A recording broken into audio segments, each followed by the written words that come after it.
You're listening to the Tony Kinnett Cast on 93 WYPC. WCYTV Here on the Daily Signal. Things are really bad for those on the left side of the political aisle today. And the reason is because more polls are coming out all the time. Now, we did share a Harry Enton poll over from CNN going through the numbers showing that Democrats are really in the doldrums already for the midterms. They have never experienced this level of low enthusiasm in the party's polling recorded history. And they thought, well, maybe it's just a little bit early. Maybe it's not something that we really need to worry about. I'm sure everything's fine. That kind of whistling past the graveyard stuff. Well, I am quite happy to report that Quinnipiac released a couple of polls, both recent and from last month, that show things are not just bad, they're getting worse. So allow me to explain. Democrat Party approval rating. Registered voters, how many approve of the party? Just 19% of voters, according to this Quinnipiac poll. Disapproval, 72%. Now, I don't know if you've done the math, but 19 plus 72 does not, in fact, equal 100%. So that means that for the unsure category, very low. That is an extremely high disapproval rating, 72%. Now, that's from July 10th through the 14th.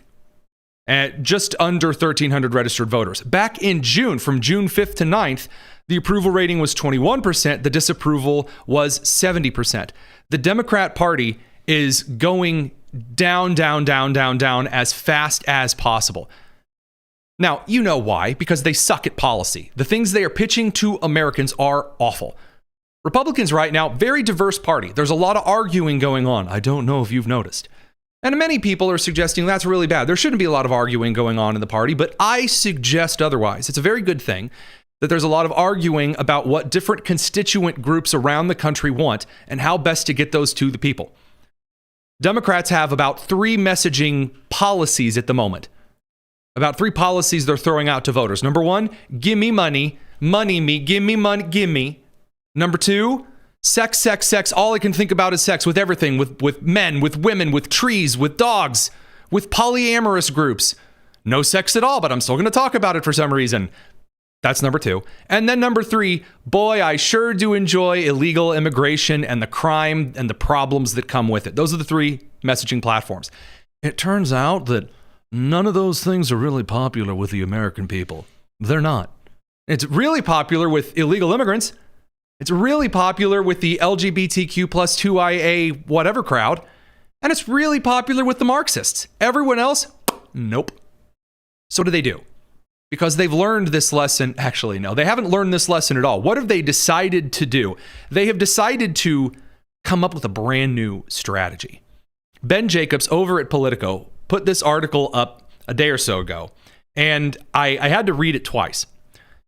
He says, not that long ago, the conventional wisdom in politics was that some of the best candidates that you could recruit were local TV anchors. For example, that's where Carrie Lake comes from. Now, not a good example. But he says, in the digital age, are social media influencers going to be the sought-after candidates? And it's kind of a weird thing to suggest that what Democrats really need to do is start taking the advice of social media influencers. Because this isn't even a strategy that's really not been tread before. They can't even do the no true Scotsman fallacy with it and say, well, what we really need to do is do something we've never done before. Let's be influencers. Because producer Nick and I were talking about some of the latest headlines that we're going to work through before the show. And whenever you see the Democrats are given advice to be more like influencers thing, you remember all of the previous times they were given that. I remind you yet again of Brat Summer with Kamala Harris. You think you just fell out of a coconut tree? You exist in the context of all in which you live and what came before you. Remember Brat Summer? Yeah, I remember. What about Dark Brandon? Remember Dark Brandon? Joe Biden? Oh man, Dark Brandon. I like my coffee dark. Yeah, that's fantastic. I get it. Isn't it relatable? Because he's Dark Brandon. He drank out of the funny mug. Ha ha. Relatable. You're not going to vote. Why aren't you going to vote for that? Don't you want old man say funny word, haha? Don't you want cool woman of color say funny word, haha? Isn't it funny? What, are you not entertained? Well, let's try it just one more time. Because right now what we have is essentially the same awful cycle. But after all of this happened, we'll get to the cycle in a second here. How did brilliant strategists like the Einstein level of genius Jasmine Crockett of Dallas, Texas, describe the loss that was not... I mean, again, I thought that Brat Summer was going to work. I thought Dark Brandon was going to bring dividends. I lost so much money on Polymark. I didn't. I don't bet on that kind of stuff. But I was told by the very smart people that was going to work. And then after the election, what did we get? We got a lecture on they just didn't message hard enough, guys. Where we are talking about what we're going to do and we're talking about what we are doing. But a matter of amplifying those things is a lot more difficult. And I think that it's important that those of us that sit in Congress have to figure out what is really the best way for us to communicate. And we've got to settle into that and recognize. Okay, there you go. That was in February 25th, when she went on that interview. So have they learned the lesson? No, it's always the same thing. We went over this when Jen Psaki sat down with Jon Stewart and said, well, the right's just really good at messaging and we're really not good at messaging. Guys, I hate to tell you this, but Chuck Grassley of the Not Spring Chicken crew is not getting out there and doing influencer videos to win votes. Chuck Grassley gets out there and pitches a policy that a lot of Americans agree with. Ted Cruz pitches a policy a lot of Americans agree with. Jim Banks pitches a policy a lot of Americans agree with. And then they point out things the other side is proposing and they say, you know what really sucks? Communism. You know what really sucks? Transing the children. You know what really sucks? Blaming your color for everything. And Americans are like, yeah, that makes a lot of sense. And that never seems to sink in. The reason I'm going over this, you might say, well, Tony, this is really kind of old news. It's not old news. This stuff just happened last year. I know the news cycle is old, but the reason you really need to pay attention to this is that the left is stuck not just in a rut that goes in a straight line. They are essentially stuck in a rut-shaped hole, and they are walking around and around. The left suggests some really bad ideas. We've already talked about what those really bad ideas are. Number two, people don't want those ideas. People are like, men in lingerie reading to my children in public libraries and elementary schools. How about no? Number three, the left says, you know what we need? We need a coat of paint. You think you just fell out of a coconut tree? Yeah, that's what we need. If Kamala says funny coconut word with green colors on screen, then win vote. Win vote, big smart, do good. Message. Retweet. I'm just chilling in Cedar Rapids. It works so well for Hillary Clinton. They put the crappy coat of paint on it, and then, amazingly, that doesn't mask that what they are spray coating is a pile of dog crap. And amazingly, even though the color of the dog crap has glitter dust on it, people are like, yeah, that's still dog crap. I'm not stepping in that. Then the Democrats gather around and go, guys, we used the wrong shade of glitter. Come on, guys. Everyone knows that sparkle glitter is the best for just beautifying up your local doggy doo-doo. Or as they call in San Francisco, landscaping. So the Democrats blame the coat of paint and then repeat. You remember, right after the election, what was the plan? They were going to go out there and do influencing, and this is where we got Governor Gavin Newsom of California doing his podcasting, because he doesn't know how to say podcast. We need to change the conversation, and that's why I'm launching a new podcast. And this is going to be anything but the ordinary politician podcast. He then spent several episodes answering questions like a politician answers every single question on every podcast. I'm going to be talking to people directly that I disagree with, as well as people I look up to. But more important than anything else, I'll be talking directly with you, the listener. Real conversations. What's going on with the cost of eggs? What are the impacts? Real. He hasn't really talked about the cost of eggs lately. Guys, they did the stuff. They did podcasts. They held shadow hearings. Remember the shadow hearings? Remember? They were going to shadow cabinet government, super duper, incredible, they're going to shadow hearings. Remember this? Well. How the turntables. Extraordinary step of convening this unprecedented hearing. We brought together both chambers of Congress, the Senate and the House, to conduct real oversight and to serve as a check and balance. to hold those who misuse power to account, and to carry out our constitutional duty. Now, Adam Schiff has not really been heard from in the last day because, he's under a very likely series of charges regarding mortgage fraud. So we'll be back in a second, radio crew. Stick around. We'll be up on the live stream. It's the Tony Kinnett Cast here on the Daily Signal. Now, they did the shadow hearing. It didn't work. So where are they today? Where have we come from today? Have we stopped the theatrics, the performative for the camera stuff? Well, I mean, Cory Booker yelled. Mazie Hirono, they yelled in the Senate today. It was a really exciting moment. Why are you doing this?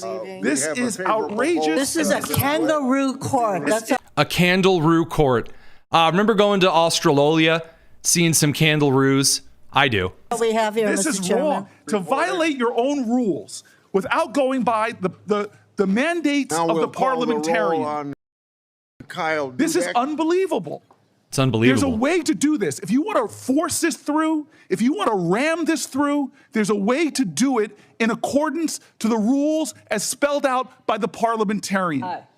By the way, the parliamentarian does not decide what the rules are in the Senate. So Cory Booker, the Democrats are very, very upset because Republicans might appoint a judge. Now, I know that you're used to Democrat judges like blatantly violating the Constitution, but they're very, very upset that there might be individuals appointed in the Trump administration. So Cory Booker gets out his angry eyes and does the constipation look when he usually speaks for 24 hours. Mazie Hirono, she leans forward into the mic like one of those weird birds dipping their beak into the water. And they yell for a little bit. Mazie Hirono can't pronounce kangaroo. And he storm out. Have they learned anything? No. Nothing. No new policies, nothing useful, nothing of substance. It's just all about the influencing. Why? Why all the influencing? It all comes down to the big, beautiful breakfast they did at a chic little joint in D.C. with Zoran Mamdani, the communist, jihadi, new age influencer, former failed rapper that won the Democratic primary in New York City. He won one primary, and the Democrats have decided, as a party, what we really need to do more than anything is bring this guy out to Washington, D.C. and tell other Democrats how to connect with voters, how to win, because clearly he's got something going on. Time magazine stuck a camera and a microphone in the ground and interviewed all of these Democrat House members after their little business breakfast sesh with hip young influencer Zoran Mamdani. Congresswoman, can you talk a little bit about the meeting? Please. Great meeting. One meeting. It's just beautiful to have someone who is so authentic. Oh, he's authentic. Oh, okay. You're not being authentic enough. Apparently, Hakeem Jeffries reading scripts like William Shatner doesn't come across as connecting. You got to connect. You got to make eye contact. You got to not stare at their boobs. You got to look them in the face. All right, I'm here. I hear you, Nadia Velasquez. Okay, you got to be authentic. That's money cannot buy that. That's money cannot buy that. Also, good advice, probably. And here's a picture of Zoran Mamdani with his arm on an old white guy. Think university catalog photos. You got to get your person of color interacting with the white students. Come on, it's classic. We had a great conversation. What was his message to you all? What was his message? To talk to the issues that are important to the people. You got to talk to the issues that are important to the people. Oh, see, I thought that the secret to winning voters was talking about synthetic seal blubber in Taiwan. When I go to the voters in the rural communities, I sit down and say, you know what you really need here when you're struggling in the economy? You need a man in lingerie to gyrate in front of your children. How could that not connect? Just connect with the voters, says the lady in a $1,250 blazer. Cannot say that there is an affordability crisis in New York and then have a super PAC that is funded by developers. Okay. That's very good. We're going to get back to here in a second. We got to get the radio crew. It's the Tony Kinnett Cast.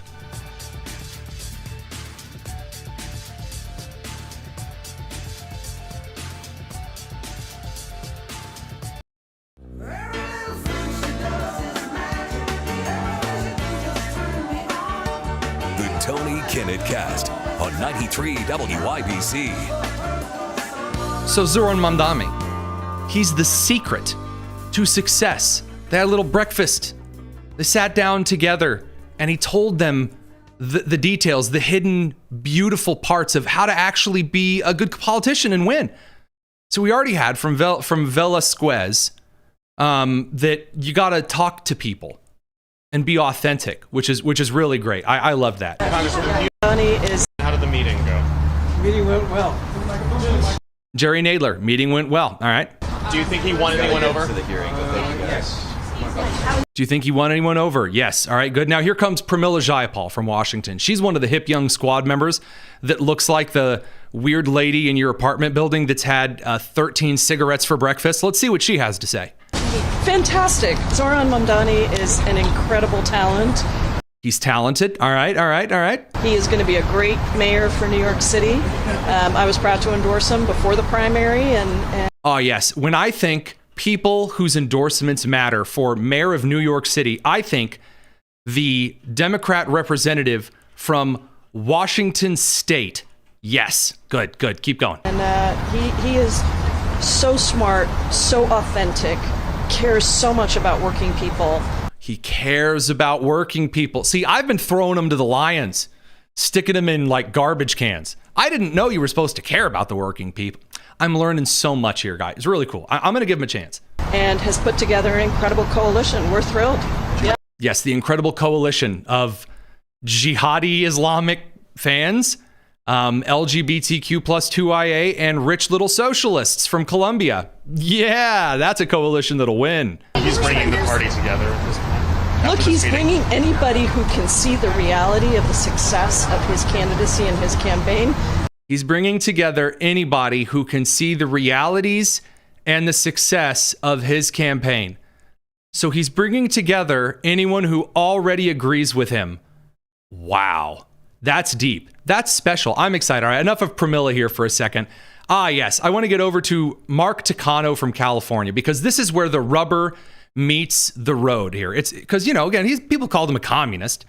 So, maybe they asked him in the breakfast, hey, I want to do messaging, but people think I'm going to put them up against a wall and shoot them and take all their stuff and redistribute it. So, let's hear about it. I hope so. Yeah. The overall impression on me was this guy is not a communist. He's not a socialist. He's an advocate for small c capitalism. Small c capitalism. Capitalism, which is not a proper noun in the first place. There is not supposed to be a small c capitalism. Okay. Grand. Excellent. He's a small c capitalist. Well, we'll keep that in mind here. Put a pin in that one.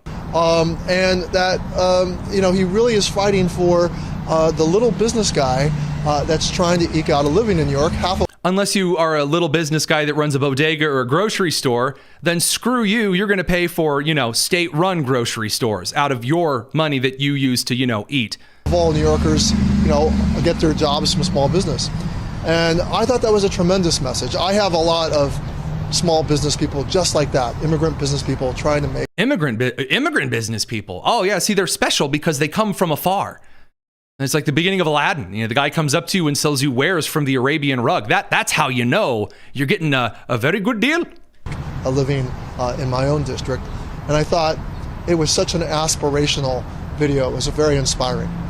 It was an aspirational video?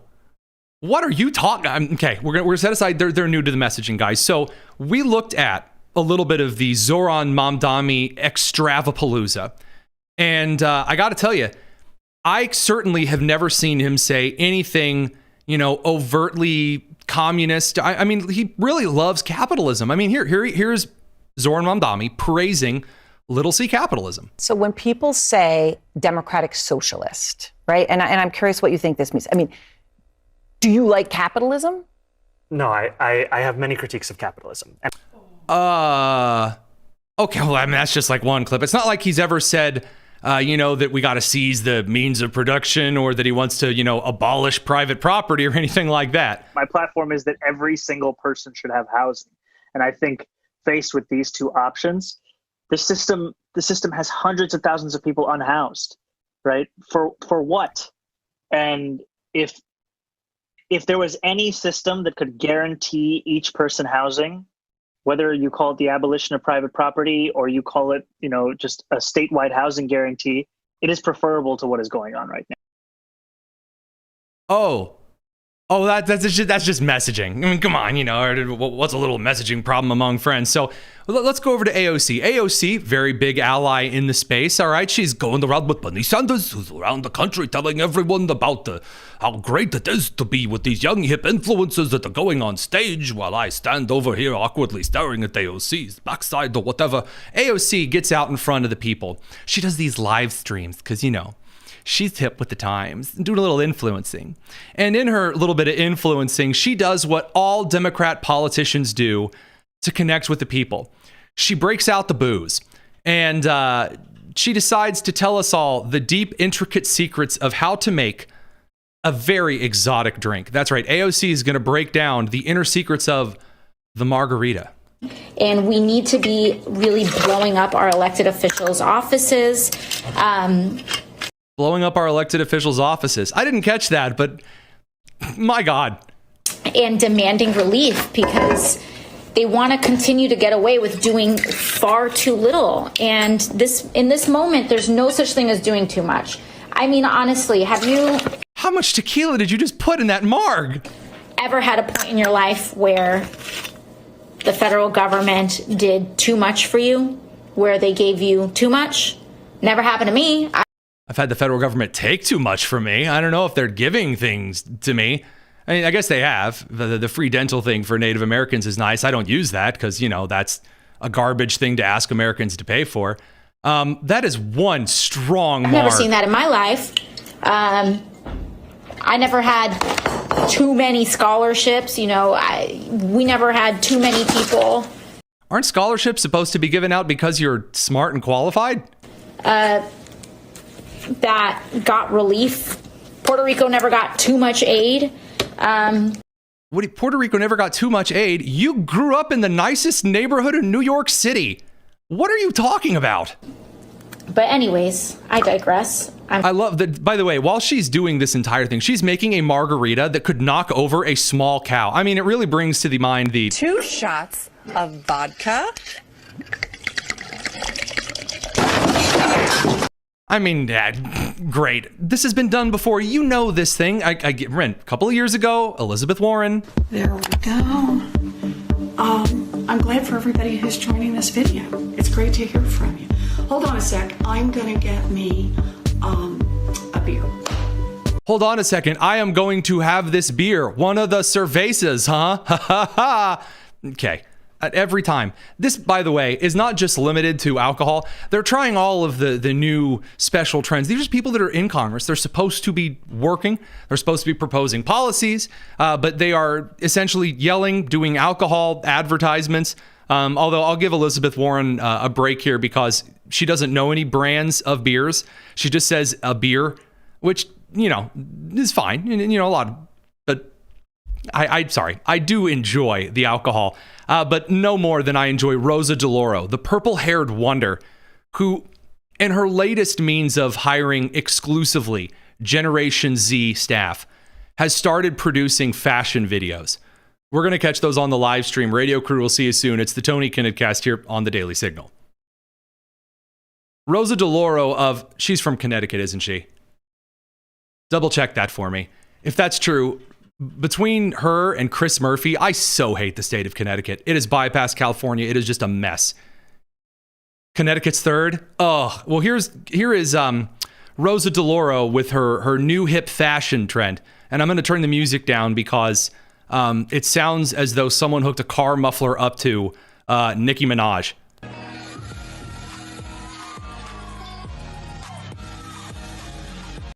Now look at that fashion. Right there from that representative. Look at that.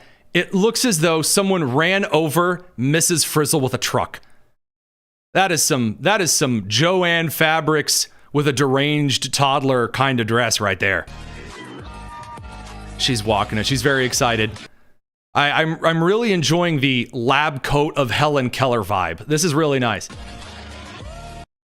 I mean, amazing. Now, people made fun of her, and she decided, again, she's doubling down, nothing new here, But I'll remind you that she's produced amazing political ads like this deeply messaging one. This will pull out your heartstrings.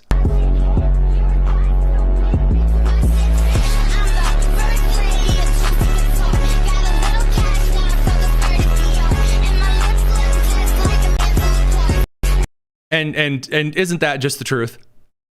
I really like the part where she went, I mean, come on, that's just quality political advertising. I mean, you know, why you elected her, so she could do awkward music videos and dye her hair in little fashion shows and what. Again, I don't have an issue with somebody going on a little vacation during their time in office. You work. It might, in fact, be a good idea to take a little bit of a break. I hear you. But one might say that when that's all that you're doing, or, you know, producing amazing, beautiful, very well-written, intelligent campaign videos like this. Yo, this is the Ranking Rizzler on Appropriations, serving Connecticut's 3rd District. See, I should have just waited for this video. I would have had my answer. It's time to enter your dark academia Congress era. All right, besties. House appropriation is the money moves in Congress. We are not chasing the bag. We are the bag. You sure are. Democrats are making life smoother through government funding. It's giving skibbity. It's giving skibbity. Yeah, I am down with that. Word up. So Sigma, main character energy. But Republicans' Project 2025 is mad sus. Okay. Eliminating the Department of Education? Sounds freaking awesome. Negative aura points. Oh, Basically, no. the biggest phantom tax on the environment. All right, that's giving me a stroke. That's amazing. You can't tell me that when the approval ratings are that low, that people are watching these. I'm going to tell you what, my approval rating for the Democrat Party after watching Skibbity Riz from Connecticut, after watching AOC making margs, and Cory Booker howling at the moon, I got to tell you, I get it. I do. I'm fully on board. I say more. And yeah, they're kind of providing more and more. This next one is, again, just the worst decisions that you can possibly put together. Oh, I forgot to put this one up. We got to get this one up. Don't remember Kamala Harris and Gretchen Whitmer at the bar? Remember when they drank like normal people?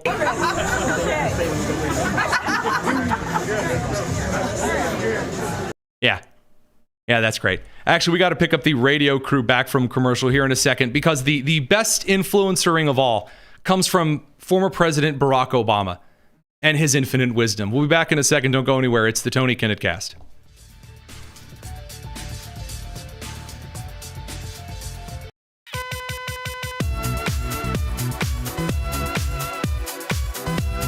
It's the Tony Kinnett Cast on 93 WIBC. Good evening. Welcome back to the Tony Kinnett Cast, or as Representative Rosa DeLauro says, Skibbity Riz word up. We've got a couple of great, just really influential things to share with you here that I couldn't believe my eyes or ears when I heard today. Former President Barack Obama, he's back yet again because the Democrats are in the doldrums. They have no idea what to do. They don't understand how to connect with voters. Michelle Obama's running around complaining that black women aren't allowed to complain. And then people are looking for just somewhere to go. Republicans are debating the issues without them. No one is paying attention to the shadow hearings. No one is listening to Cory Booker ranting with Mazie Hirono. So what do? I'll tell you what you do. You combine the two most important things to the Democrat Party, Barack Obama and gay, and you put them in the same podcast, and presto, messaging. Ladies and gentlemen, I give you one of the greatest videos I have seen in weeks. And that's one of the things that I think a lot of times boys need is... What do you think he's going to say? A father? B, sports? C, the ability to read? Not just exposure to one guy. Mm-hmm. One dad. No matter how good the dad is. He can't be everything. He can't be everything. Okay, all right. Don't lean on having a dad. All right, that's worked out really well for society. And then that boy may need somebody to give the boy some perspective on the dad. Yeah, right? yeah. One of the most valuable things I learned as a guy. Okay, I'm ready. Was I had a gay professor in college at a time when openly gay folks still weren't out of line, who became one of my favorite professors and was a great guy and would call me out when I started saying stuff that was ignorant. You need that to show empathy and kindness. And by the way, you need that person. You know what young men need? They don't need a dad. What they really need is like an old gay guy to take them under their wing and call them out if they're not saying socially acceptable things. That's what you really need. Forget having a dad. I mean, you know, whatever. I mean, what you need to do is find yourself an old gay professor, because apparently what genitals you prefer, that's the real secret to happiness or perspective. I wasn't aware that depending on what sex you were interested in, that bequeathed a certain amount of wisdom to you. I was like, yes, the man who likes weenies said to me the ultimate truths of life. Why did you need to phrase it? Why not just a professor? There was a professor that I liked. We hung around. You can just be normal.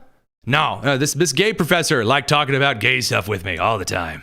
And I'd say something, he's like, no, you gotta gay it up, Barrack. In your friend group, so that if you then have a boy who's gay or non-binary or whatever, they have somebody that they can go, okay, I'm not alone in this. Okay, I'm gonna play that last one again, because I've been kind of having fun up until now. The best thing that he says is here at the end. I love this. And saying stuff that was ignorant. You need that to show empathy and kindness. And by the way, you need that person in your friend group, so that if you then have a boy who's gay or non-binary or whatever, they have somebody that they can go, okay, I'm not alone in this. Okay, so what Barrack is saying is you need like a token gay person, so that if someone else in your group is secretly gay, they can say, yes, someone like me. I wonder what Obama would say if you're like, hey man, I just needed to let you know that my friends, we need a token black guy in our group. You mind being our friend so we can have a token, just in case anyone is secretly black, that they can...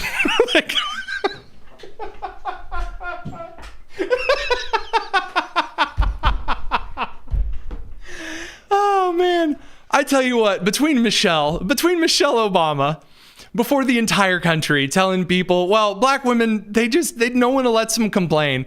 And Barrack going, you know what? You need more gay people. You need to set quotas. You need like the gay guy. You need the black guy. You need the Asian lady. You need that guy in a fursuit.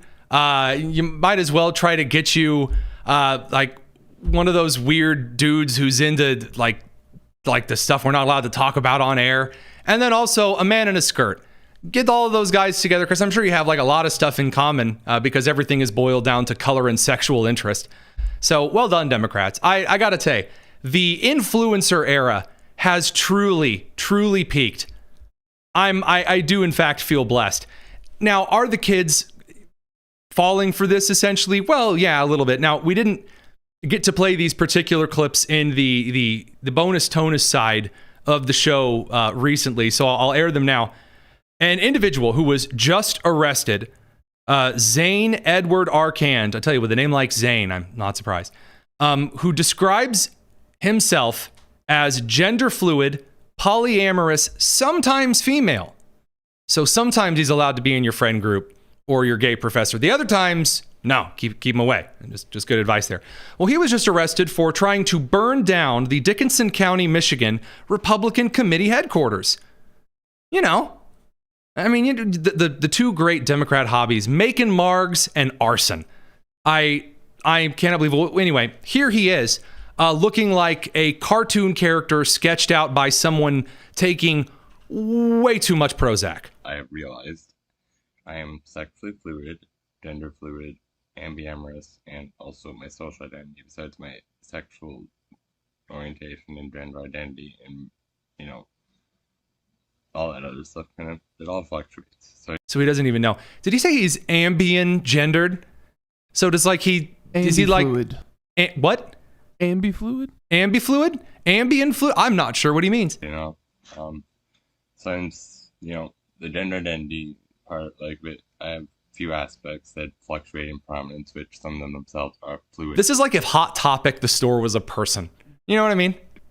Aspects of gender identity, and one of them sometimes for a few weeks. So I mean, isn't it better that the Democrat Party has decided, instead of appealing to who they used to appeal to kind of in the 90s, like the 90s labor, Democrat union, Rust Belt workers, right?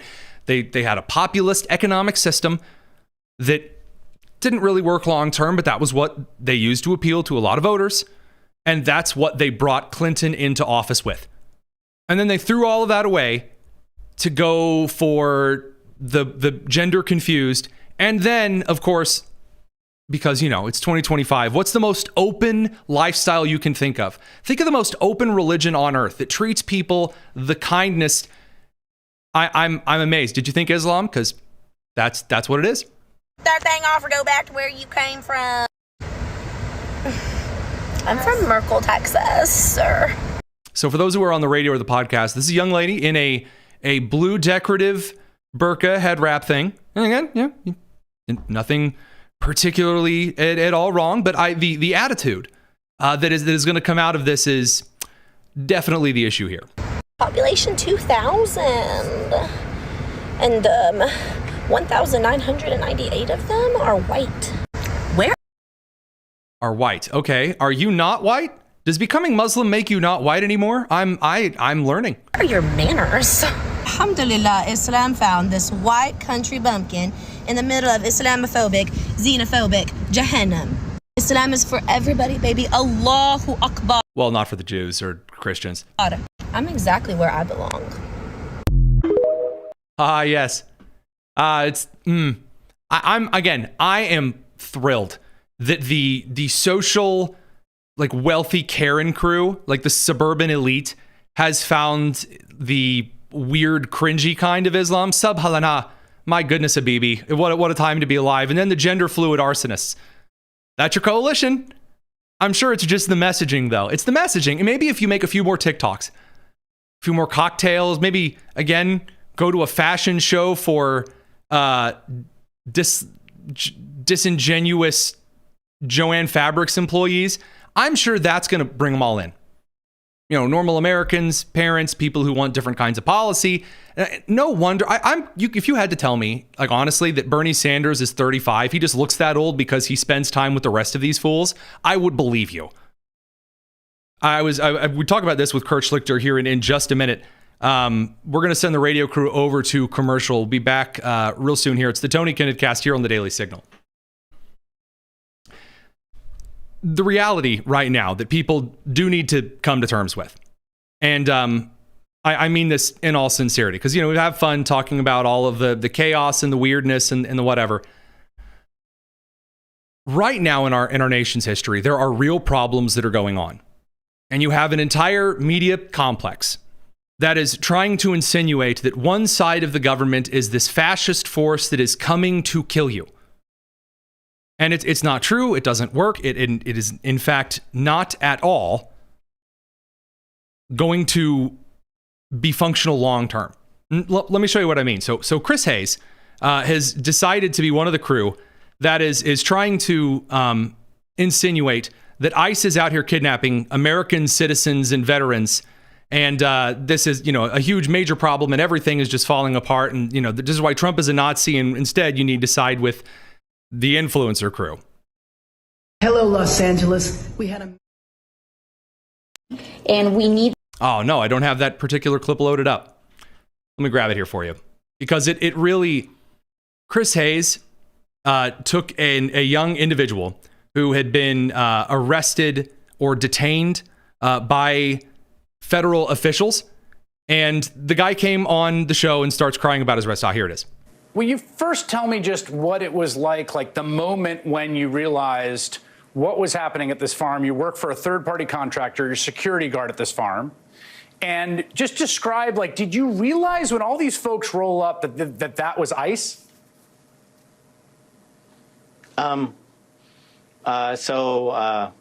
My first thoughts were like, just like in shock. I was in disbelief that all this was happen. Honestly, I thought it wouldn't be a problem to go to work as long as I did nothing wrong, as long as I identified myself, who I was, and clearly the fake tears. Oh, I'm a veteran, a citizen. How could this happen? I did nothing wrong. I was just there and they arrested me. No. Here's the clip of the individual. And he is defying federal officers. They're saying, back up, this area is closed. This is a criminal investigation because there are minors that are present. This is, again, a serious federal operation. You cannot just drive through, and he obstructed justice and interfered with a federal operation, which is illegal. And so he was detained. This is the entire argument, the entire movement summed up. And as things, again, kind of break down, we'll talk about this when we come back here. Jasmine Crockett of Texas and several others are currently in their influencer era trying to incite all kinds of violence, and it's really not going to work out long term. We're going to head over to Kurt Schlichter to talk about this in a bit more detail. He has a new book out that I'm looking forward to, and not just because I have a cameo in the book, although that is certainly a really nice bonus. We're going to head over and chat with him next. It's a pretty lively conversation, so you're definitely not going to want to miss it. Stick around. It's the Tony Kinnett Cast here on the Daily Signal, nationally syndicated and first on 93 WIBC.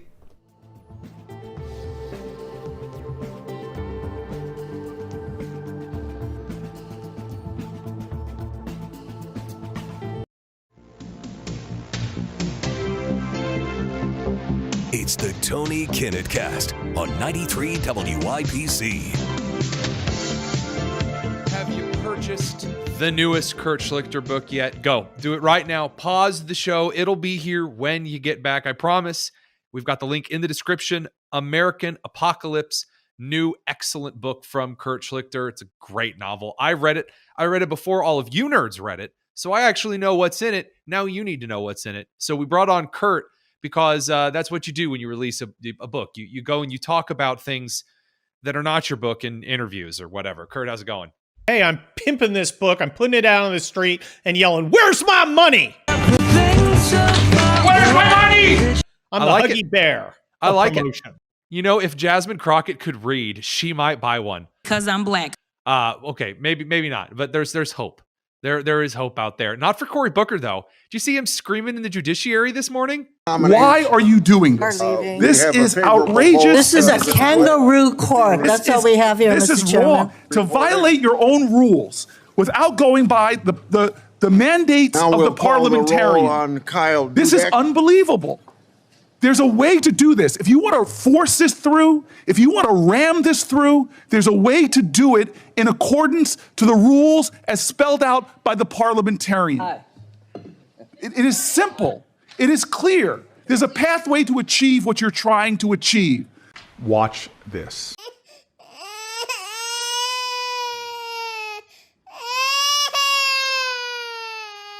Oh my gosh.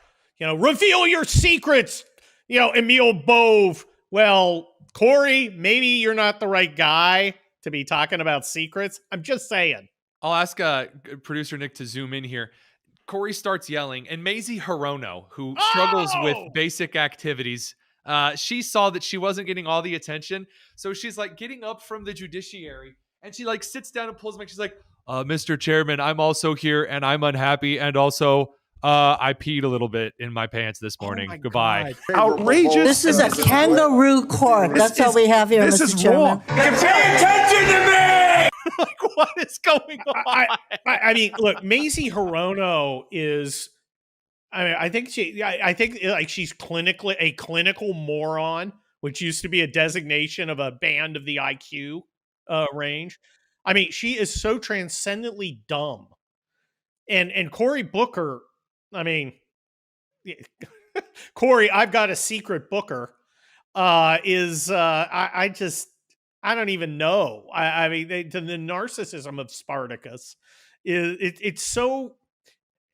The Democrats seem to be pushing these guys who are ridiculous, and if you look back to Obama, now I'm doing the Democrat thing where it's the past Democrats were just fine. Nah, I think his technique was better because he at least came off as kind of cool and suave and smart. Yeah. I'm that cool black guy that you know that can tell you about basketball that I watch, and I listen to Steely Dan once a year. I'm just like you. It's appropriate. His favorite band's about a steel dildo. You need that person in your friend group. Oh, no. Oh, Michelle, Big Mike, no. Hey, I didn't even go there. No, but I mean, if we're adjacent. Now, you talk about Democrats and the performative, and it's not getting any better. It's getting worse. Gavin Newsom, but producer Nick has made sure that we talk about this. Apparently. Yeah, he's one of them. Yeah, one of the ways he's sprucing up his interview style is to start talking with his hands more flamboyantly than ever. Expansion of rights. But what we've seen in the last number of months, frankly, the last couple of years, we've seen is rights regression. These are folks that quite literally, with respect, want to turn back the clock to a pre-1960s world. And you see across the spectrum, you understand it better than anyone here in South Carolina, on voting rights, on civil rights, on LGBTQ rights, on issues, obviously, of women's rights. No state more impacted on those issues than this state. And so again, our state of mind has to be more focused, and we have to have a sense of intentionality and urgency, and I'll close on this. And that includes everyone. And it looks like he's about to cast a spell on you when he's explaining the points. Like, expecto, burn down LAM. The dancing of one of those Bazi boys in Afghanistan. I mean, that's the thing that comes to mind. And I'm like, that hits hard. Yeah, it's giving off failed belly dancer vibes. There are a couple other of these quirks that they're doing. There's the bird talk with the bird hands that the female YouTubers do. When they're really? I haven't seen that. I have like a natural aversion to the Miss Rachel kind of influencers, but I haven't seen that one. I do love the inserting random cuss word they don't know how to use. Oh yeah. Yeah. Yeah, as if they've just discovered the F-bomb. Yeah, it's their first day in junior high away from teachers. We need to F Trump. And then everyone in the crowd's like, hey, wait a second here. I don't swear in public very well, but we have to Trump. Wait, what? and you can see Trump going, well, maybe if you're hot. The thing is, it's impossible to, I mean, they're all so influenced by Trump. They don't understand, they see the technique and think that they copy the technique, they get the objective, but they don't. I want to be a brash guy who breaks down barriers and makes people go, wow, so I'll just be as big an idiot as possible. The problem is when Trump does it, he doesn't come off as a big idiot. He comes off as a guy who spent 40 years in the media and limelight and knows how to communicate better than anybody since Ronald Reagan. There is a and certain maybe before that of irony that the Democrats, who are so desperate, so they claim, to move on from Trump, have directly adopted every facet of Trump's communication, comedy, boisterous style that they can, or at least that they very much try to emulate. Well, that they think. Yeah, and now they can't survive without Trump in the limelight. And we saw this during the Biden administration. Whenever you bring a Democrat senator or House committee member onto a panel show and they'd start to articulate their points, everyone would start looking around for like the lead paint in the room that must have set this off. I mean, it's really bizarre. Interestingly, the ones who don't do that, and you'll see them occasionally on like Brett Baer, are ones like Jean Sheehan, who was a governor. And then she's like 79, she's definitely old school, and she'll get on there and she'll start talking policy. And well, I think Donald Trump's policies are bad because X, Y, and Z, and doesn't drop out. And she's just normal. And then you get, the would-be influencer ones, the Jasmine Crockett's who thinks the ghetto fabulous is the way to succeed. Oh yeah. Of course. And it's like, it's not even real. Who is it from Maine that always is breaking with the Democrats to vote for some Republican measures? Jared Golden. Yeah.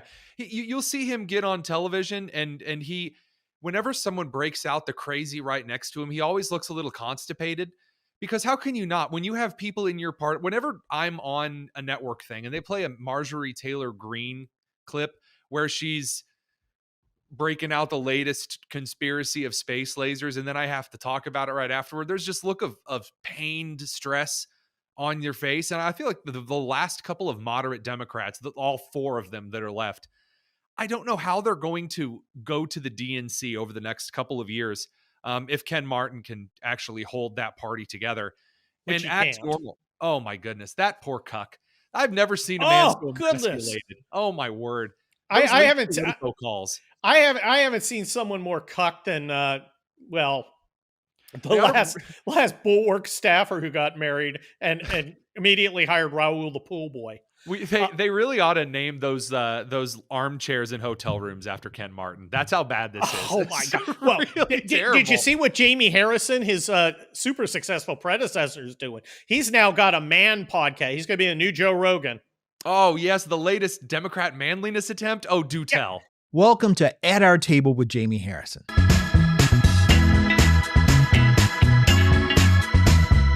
See, the thing is, Democrats have this superficial understanding of their opponents. So they're always misusing their opponents' stuff. For instance, did you see how voting for the big, beautiful bill the other day was cowardice, right? So they're like, yeah, Tom Cotton was a coward. And it's like Tom Cotton's an Army Ranger who was in Afghanistan and Iraq. I mean, and who supports all the thing of the bill. So that I know you think that because courage is important to us and because it's not important to you, you can kind of leverage it. Like the same guy who goes, Jesus wants you to support NPR. Yeah. Jesus wept. Jesus wept. Because they cut Trevor Project funding. Oh no. Oh man, we're not telling kids that they need hormones. That clearly is why Jesus was crying when Lazarus died. The thing is, it just doesn't work because it's so inorganic. And they keep doing, and I don't want to be like, I know they're not going to watch this. It's not even like they have a new paradigm though, Kurt, because they at the same time, they'll then find a video of JD Vance doing that parent half sneak run to go get a toddler who's acting, like a toddler.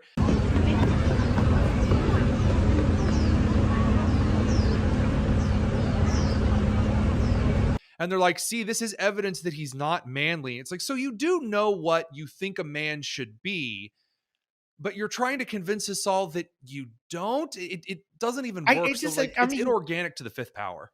The idea that Tim Walz is going to be our ambassador to the vaginally challenged.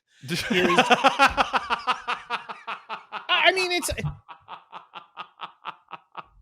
And those of us who've actually been in or around the military, who know what a command sergeant major is, and then we see this guy and how he is, and they're like, well, he was an Army thing.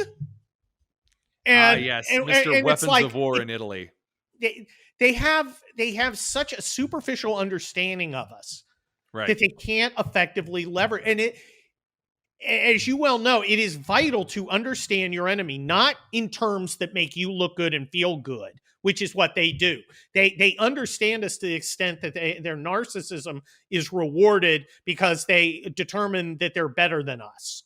Right. And that's all they care about. But they don't understand how we operate or what's important to us. So they're actually baffled when we do what we do. And do it effectively. NPR CEO Catherine Mayer making her big pitch for why PBS and NPR matter, claiming that, here out in the sticks, we're like Green Acres climbing up the telephone pole to answer the phone. We don't even have cell coverage out here in the far off sticks of Indiana.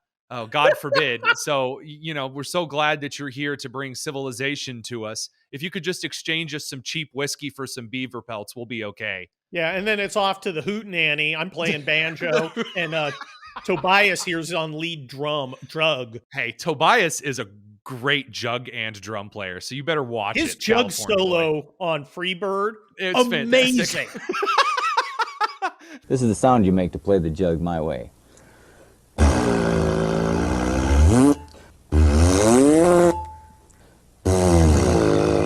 And you can make that sound any place you might happen to be.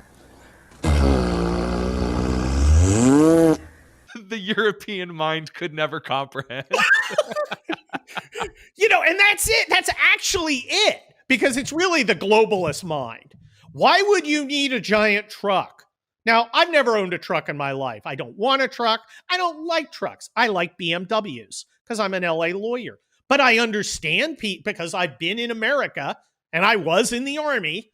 I had the opportunity to meet people who weren't exactly like me in every way. And I understand that there are guys out there who need a truck or just want a truck. Or maybe they want to do their girlfriend in a truck. I heard that Morgan Wallen song. If you want to get her dancing down an older road. They play it at the gym every once in a while. So I'm still in touch with the people. As the neighborhood fundamental Baptist, I do have to plead the fifth on this one and move on. But no, I think that exactly, you're pretty dead on regarding this kind of a point, that what they don't comprehend, they have this weird kind of cartoon caricature of what they believe American culture should look like. That is this, again, this strange kind of utopian blob out of like a 1975 snapshot in their heads. And it has never changed. It's never left. It's never gone outside of their artificial suburbs. And they think that because they have these groups that never change and just kind of huddle around and pretend how progressive they are, that nothing can ever break down and end up coming for them. And I think that's what you do a really good job of portraying in the books, is that society is fragile. And when things break down, you can't just rebuild them and everything goes back to normal, which is one of the key points of American Apocalypse. The other side of some kind of a conflict like that is not good for anyone. No, the other side, look, American Apocalypse, spoiler, the red side, the side with all the guns and the people who know how to fight, is victorious. The country's in ruins, and it does not go back to a civil society. It's not like, all right, fine, we're back to normal. I'll just, I'm a leftist, but I'll just take my place in society like I had it before. Maybe instead of studying the 1619 Project, you should have read a little Roman history. Check out Sulla. Okay? A little closer to home, check out Franco. Because as one of the characters, I put it many times in columns, but as one of the characters puts it, there's three ways this goes. A civil society where everyone's rights are respected and we all have a voice and we determine things through laws and procedures. Choice number two, a leftist authoritarian dictatorship. Choice number three, a right-wing authoritarian dictatorship. I want number one. I can live with number three. I fight against number two.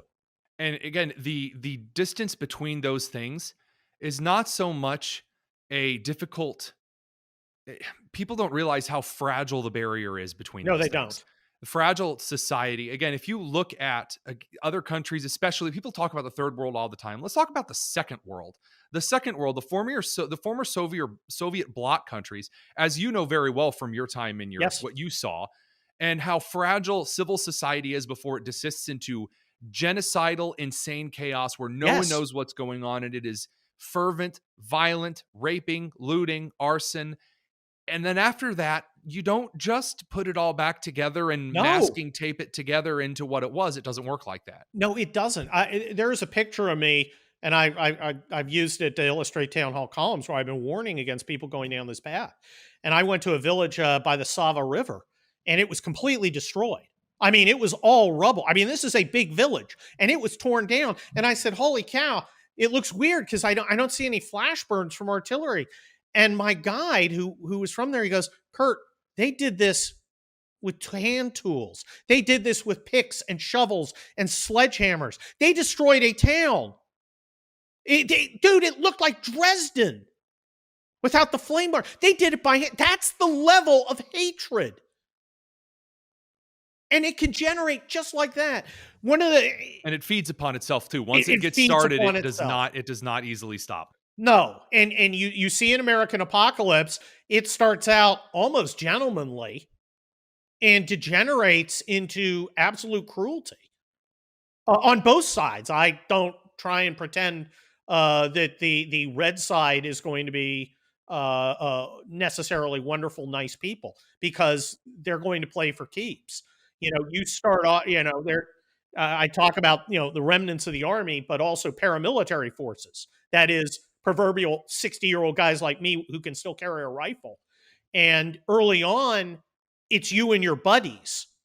And then your buddies die and they're replaced by other guys. And the whole vibe changes. And it's not, there would be a victor in the war, but there would be no winner. I mean, so we've got to not do it. As Secretary Hay once quipped about the Spanish-American War, he said, "Oh, it was a splendid little war," and he was wrong because he was correct because it did not occur on American soil with American brothers against brother, replaced by friends, which is again kind of a great criticism later on in the 20th century about the idea of splendid little wars and adventures and excursions. That said, I'm not going to spoil anything else. There's a lot more I want to talk about, but go read the book. We've got it in the description. Make sure you check it out. Kurt, thanks for taking a couple minutes. I know you've got all kinds of media hits today, but if we didn't laugh at Cory Booker, you would have missed it. Oh, Cory, I've got a secret Booker. No kidding. All right. We'll be back in just a second. Don't go anywhere. It's the Tony Kinnett Cast.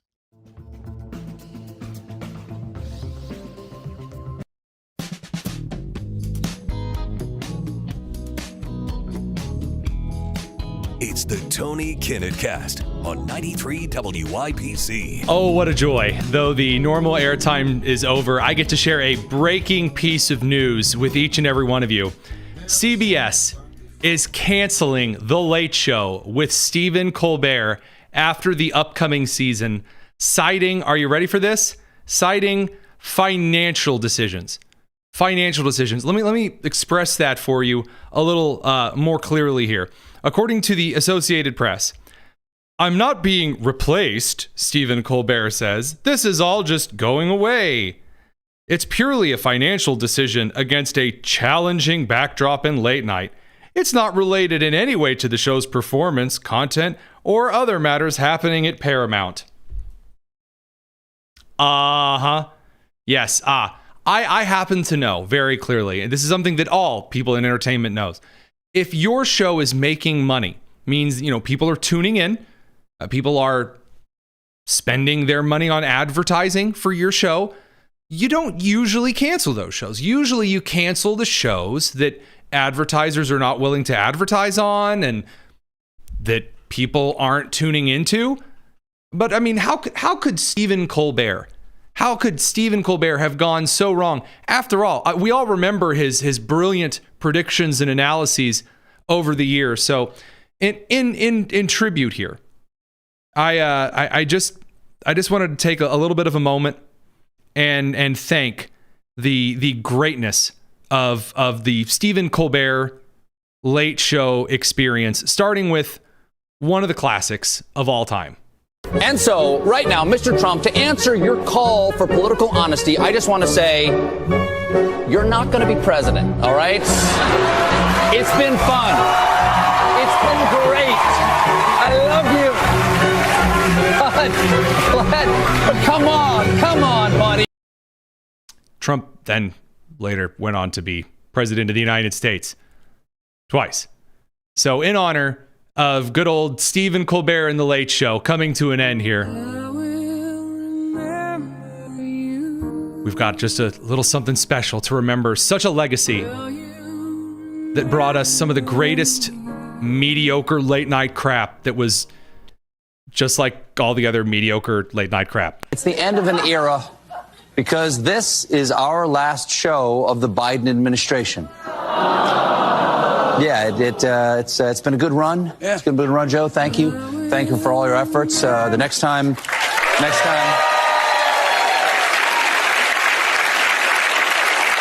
you all see me, Donald Trump will be president, and you may not see me. Next 4 years, we're taking this one day at a time. Last night, still President Biden gave his farewell.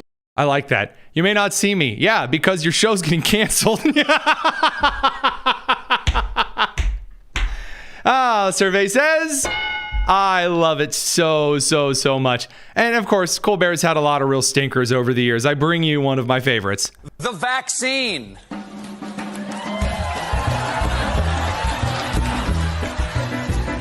to sell the COVID vaccine, which, again, as people like the Johnson & Johnson guy has come out and said they rushed, not good for you, very, very unsure if it was safe for consumption. Colbert, to dunk on the average people of the United States, said, let's get out the weirdest theater majors we can find and dress them like syringes, but like weird Vegas girl syringes, as though dressing like a syringe wasn't bad enough.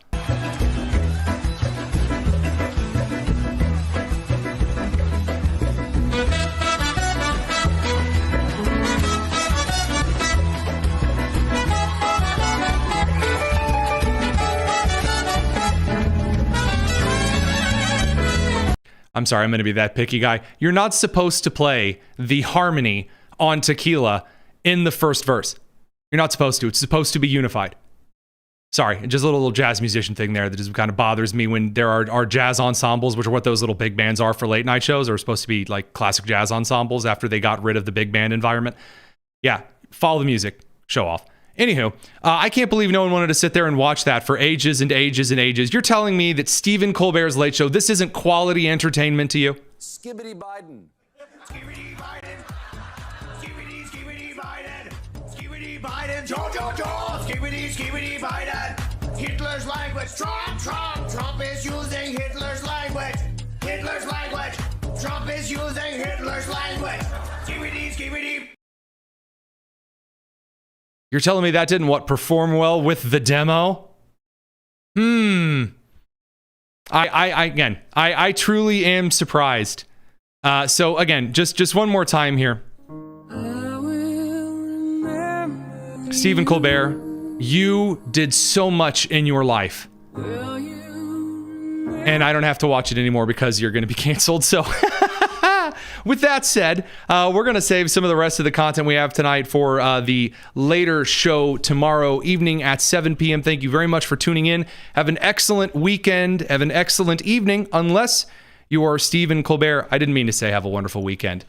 I don't know yet, it being Thursday, if you should have a wonderful weekend. We will be back tomorrow. So, weekend to be determined. Take care. We'll see you real soon. It's the Tony Kinnett Cast here on the Daily Signal, nationally syndicated and first on 93 WIBC.